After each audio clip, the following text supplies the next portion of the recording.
मेरे को भी रिसीव हुआ है, मेरे को ये मिंत्रा से पार्सल, तो इसको करती हूँ अनबॉक्सिंग और देखते हैं इसका रिजल्ट कैसा है और कैसा निकला है वो कुर्ती। ओके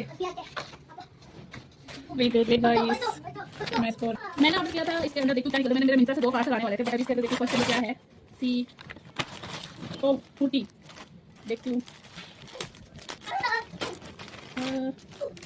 क्वालिटी तो एवरी दिख रहा है, प्रिंटेड तो बहुत अच्छा है, बहुत सुंदर है। इसको वेयर करके आती हूँ फिर आपको।